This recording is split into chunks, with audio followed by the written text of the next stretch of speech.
Narito ang iyong pang-araw-araw na horoscope para sa Aquarius para sa araw ng March 20, 2026. Ang araw na ito ay nagbibigay sa mga Aquarius ng isang napakagandang pagkakataon upang mas lalong mapalawak ang inyong pananaw sa buhay at magkaroon ng panahon na pag-isipan ng mabuti ang inyong mga pansariling pangarap at mithiin. Maaaring maramdaman mo ang isang malakas na udyok na maglaan ng sapat na oras para sa pagsusuri sa iyong sarili o introspection upang mas maging malinaw ang direksyon na nais mong tahakin at kung paano mo mas maipapakita ang iyong angking, pagkamalikhain at mga makabagong ideya sa iyong personal na buhay pati na sa iyong trabaho. Ang pagtuon mo sa tamang pagpapahayag ng iyong sarili at sa iyong paglago bilang tao ay magbibigay sa iyo ng pakiramdam ng lakas at kapangyarihan na lalong magpapasigla sa iyong motibasyon sa kabuuan ng iyong maghapon. Habang natututunan mo ring bigyang halaga ang kahit na maliliit na tagumpay na naghahatid sa iyo ng tunay na kasiyahan at pakiramdam ng tagumpay. Pagdating naman sa iyong trabaho, makikita ang iyong malaking potensyal na magdala ng mga bago at sariwang perspektibo o solusyon sa mga hamon na iyong kinakaharap. Bilang isang Aquarius, ikaw ay may likas na kakayahan na mag-isip ng labas sa nakasanayan at magpahayag ng mga kakaibang ideya na maaaring magpabago sa karaniwang paraan ng paggawa sa inyong mga proyekto o pang-araw-araw na gawain. Ang pagiging bukas mo sa pakikipagtulungan sa iba at ang pagiging handang tumanggap ng mga payo o input mula sa iyong mga kasamahan ay magbubunga ng mas maayos at mas produktibong resulta para sa lahat. Ang matiyagang pagpaplano at ang maayos na pag-organisa ng iyong mga tungkulin ay makakatulong ng malaki upang mas mapamahalaan mo ang dami ng iyong trabaho nang hindi ka na-stress o napapagod ng husto. Sa usapin ng iyong kalusugan, napakahalaga na bigyan mo ng sapat na atensyon ang iyong mental at pisikal na kagalingan o wellness. Ang mga magaan na ehersisyo gaya ng paglalakad-lakad, pag-uunat ng katawan, o kahit ang paglangoy ay malaking tulong upang mapanatili ang mataas na antas ng iyong enerhiya at maiwasan ang anumang paninigas o tensyon sa iyong katawan. Ang pagkakaroon ng isang balanseng pagkain at ang pagsisigurong sapat ang iyong pag-inom ng tubig ay magbibigay sa iyo ng sigla at talas ng isip. Habang ang pagsasanay ng pagiging mapagmatsyag o mindfulness at meditasyon ay makakapaghatid sa iyo ng kapayapaan ng loob at linaw ng kaisipan sa pagharap sa mga gawain. Ang araw na ito ay maituturing na pinakamainam na panahon para magtakda ka ng mga bagong gawi sa kalusugan o kaya ay ayusin at pagandahin ang iyong kasalukuyang mga paraan ng pag-aalaga sa iyong sarili. Pagdating sa usapin ng pera, maaaring dumating ang isang magandang pagkakataon upang mas maayos mong mapamahalaan ang iyong pananalapi at makapagplano para sa iyong seguridad sa hinaharap. Ang pagiging maingat sa bawat sentimong ginagastos at ang matalinong pagsusuri sa kung ano ang dapat unahin o priorities ay magbibigay sa iyo ng matibay na tiwala sa iyong sarili tuwing gagawa ka ng mga desisyong pinansyal. Ang mga simpleng hakbang gaya ng tapat na pagtatala ng iyong mga pinagkakagastusan at ang pagtatakda ng mga layuning pinansyal na talagang kaya mong abutin ay lalong magpapalakas sa iyong pakiramdam na kontrolado mo ang iyong yaman at magbibigay sa iyo ng katahimikan ng isip. Kapag maayos ang iyong plano sa pera, mas nagiging kampante ka na harapin ang mga darating na buwan nang walang masyadong inaalala. Sa aspeto ng pag-ibig, ang mga Aquarius ay magkakaroon ng pagkakataon na mas mapalalim ang kanilang koneksyon sa kanilang kapareha o sa mga mahal sa buhay sa pamamagitan ng tapat at bukas na pakikipag-usap at ang pagiging mapagmasid sa nararamdaman ng bawat isa.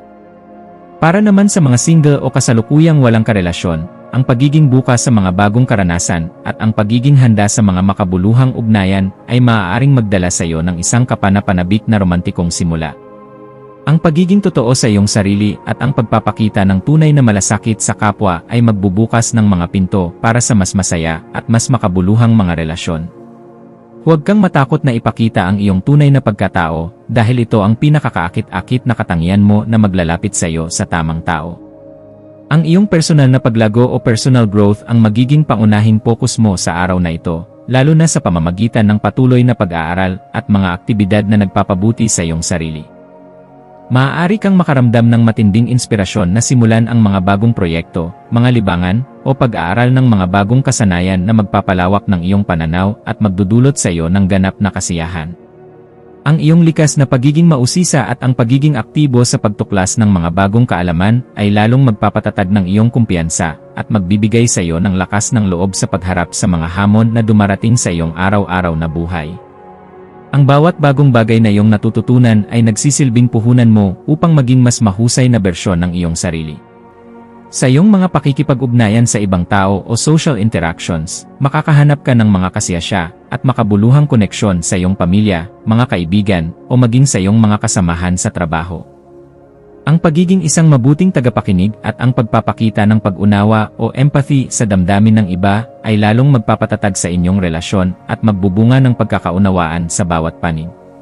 Ang pagkakaroon ng mga makabuluhang usapan at ang paglalaan ng dekalidad na oras para sa mga mahal mo sa buhay ay magdadala ng positibong enerhiya at pakiramdam na ikaw ay kabilang sa isang grupo na siyang nagbibigay sa iyo ng ligaya at balansing emosyon sa kabuuan ng iyong maghapon. Ang iyong presensya ay malaking bagay para sa mga taong nagpapahalaga sa iyo, kaya naman samantalahin ang pagkakataong ito na maghatid ng saya. Ang araw na ito ay sadyang napakainam para sa pagpaplano at pagsasaayos ng iyong mga pang-araw-araw na tungkulin upang hindi ka malunod sa dami ng gawain. Ang pagtatakda ng kung ano ang mas mahalaga at ang pagkakaroon ng malinaw na mga layunin ay makakatulong ng malaki upang maging produktibo ka at maiwasan ang pakiramdam na ikaw ay nalulula o overwhelmed. Ang paggamit ng mga epektibong paraan sa pamamahala ng iyong oras at ang pagkakaroon ng isang sistematikong diskarte sa trabaho at sa iyong mga personal na responsibilidad ay magbibigay sa iyo ng pakiramdam na marami kang nagawa at ikaw ay naging mahusay sa iyong mga kilos habang pinapangalagaan mo rin ang iyong emosyonal at mental na kalusugan. Kapag maayos ang iyong schedule, mas marami kang oras para sa iyong sarili at sa mga bagay na mahalaga sa iyo. Ang pagkakaroon ng kamalayan sa iyong emosyon at ang pagmuni-muni sa iyong sariling damdamin ay napakahalaga upang mapanatili ang katatagan sa iyong mga relasyon pati na sa iyong mga ginagawa sa propesyon. Ang pagsusulat sa iyong journal, ang meditasyon, o kahit ang simpleng pananahimik sandali para mag-isip ay makakatulong upang maayos mong maproseso ang iyong mga nararamdaman at magkaroon ka ng linaw sa paggawa ng mga desisyon. Ang pagiging maingat sa iyong mga pansariling hangganan o boundaries at sa paraan ng iyong pakikipag-usap ay magdudulot ng positibong epekto sa lahat ng iyong pakikitungo sa mga tao sa paligid mo. Kapag kilala mo ang iyong sarili at ang iyong emosyon, mas madali mong maiiwasan ang mga hindi pagkakaunawaan at mas magiging payapa ang iyong pakiramdam. Sa usapin muli ng pera, ang pagkakaroon ng isang estratehikong plano at ang pagiging maagap sa mga usaping pinansyal ay magbibigay sa iyo ng seguridad at sapat na tiwala sa sarili. Ang masusing pagsusuri sa iyong mga prioridad sa pera, ang pagtatala ng iyong budget, at ang matalinong pag-iisip bago gumawa ng anumang pamumuhunan o investment ay maghahatid sa iyo ng kalinawan at katahimikan ng isip. Ang araw na ito ay tunay na mainam para gumawa ka ng mga konkretong hakbang na magdadala sa iyo patungo sa katatagang pinansyal at pangmatagalang paglago ng iyong kabuhayan. Tandaan na ang bawat maliit na desisyon mo sa pera ngayon ay may malaking epekto sa iyong kinabukasan, kaya naman piliin ang mga hakbang na magbibigay sa iyo ng tunay na kapanatagan. Pagdating sa pag-ibig, ang pagpapakita ng pasasalamat at ang tapat na pag-aalaga sa iyong kapareha ay lalong magpapalakas sa inyong koneksyon at magdudulot ng kasiyahan para sa inyong dalawa. Para sa mga single, ang pagiging bukas sa mga makabuluhang pakikipaghalubilo at sa mga bagong karanasan ay maaaring magdala ng mga kapanapanabik na pagkakataon sa usaping romantiko. Ang pagiging sensitibo sa nararamdaman ng iba, ang pagiging mabait, at ang pagpapakita ng iyong tunay na pagkatao ay magdadala ng positibong enerhiya at mas malalim na ugnayan sa iyong mga mahal sa buhay. Huwag mong kalilimutan na ang maliliit na gawin ng kabutihan ay malaki ang naitutulong upang mapatibay ang tiwala at pagmamahal sa loob ng isang relasyon. Ang pagmuni-muni sa sarili o self-reflection at ang pagkakaroon ng sapat na kamalayan sa iyong mga ikinikilos ay malaking tulong sa paggawa ng mga desisyong may sapat na basehan o informed decisions sa iyong personal na buhay at sa iyong karera. Ang pagtukoy sa iyong mga kalakasan at sa mga bahagi na kailangan mo pang pagbutihin o areas for improvement ay magbibigay sa iyo ng linaw at lalong magpapatatag ng iyong kumpiyansa sa pag-abot ng iyong mga mitiin.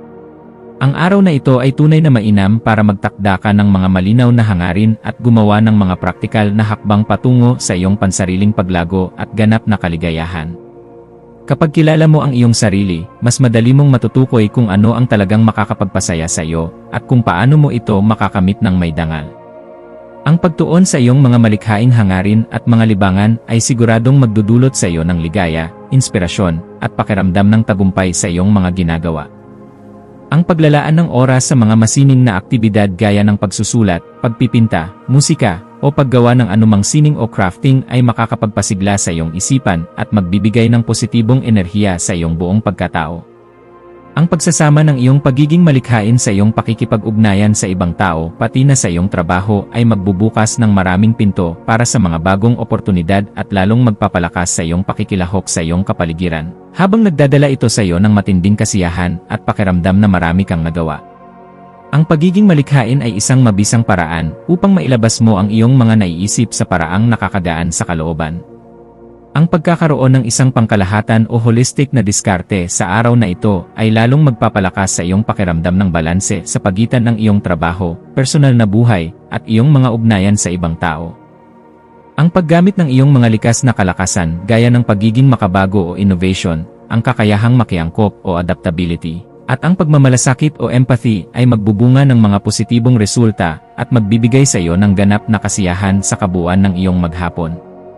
Ang pagkakaroon ng isang maagap na pananaw, ang pagpapahalaga sa iyong sarili at sa ibang tao, at ang pakikilahok sa mga makabuluhang aktibidad ay magdadala sa iyo ng pakiramdam ng kaayusan at paglago bilang isang tao. Tandaan na ang bawat aspeto ng iyong buhay ay magkakaugnay, kaya naman ang pag-aalaga sa isa ay pag-aalaga na rin sa kabuuan ng iyong pagkatao. Ang pangkalahatang enerhiya ng araw na ito ay sadyang nakatuon sa pagtuklas ng mga bago, sa pagmuni-muni, at sa iyong personal na paglago. Ang pagiging maagap, organisado, at handang tumanggap ng mga oportunidad ay lalong magpapatatag ng iyong kumpiyansa at magbibigay sa iyo ng pakiramdam ng tagumpay sa bawat gawain mo. Ang pagtuon mo sa pag-aalaga sa iyong sarili, sa iyong pagkamalikhain, at sa pagkakaroon ng mga makabuluhang ugnayan ay magdudulot ng ganap na kasiyahan at positibong epekto sa iyong pang-araw-araw na pamumuhay, habang lalo nitong pinapalakas ang iyong katatagan at ang iyong kapayapaan sa loob ng iyong puso. Ikaw ang may hawak ng iyong kapalaran, kaya naman gamitin mo ang positibong enerhiya ng araw na ito upang gumawa ng mga bagay na talagang nagbibigay ng saysay sa iyong buhay. Ang iyong mga maswerteng numero para sa araw na ito ay 3, 7, at 12 na siyang magsisilbing gabay mo sa iyong mga gagawing desisyon. Ang kulay na sa ilay blue naman ang iyong magiging maswerteng kulay dahil ito ay magdadala ng pakiramdam ng linaw ng isip, katahimikan, at inspirasyon sa lahat ng iyong gagawin. Samantala, ang iyong maswerteng gawain para sa araw na ito ay ang paglalaan ng sapat na oras sa pagmuni-muni, ang paglalabas ng iyong pagkamalikhain, at ang madiskarteng pagpaplano para sa iyong mga layuning personal at propesyonal. Pati na rin ang pagbibigay ng matinding pokus sa pagkakaroon ng mga makabuluhang ugnayan at ang pagpapakita ng tunay na malasakit sa iyong mga mahal sa buhay upang lalong mapalakas ang kaayusan at positibong enerhiya sa kabuuan ng iyong buong maghapon.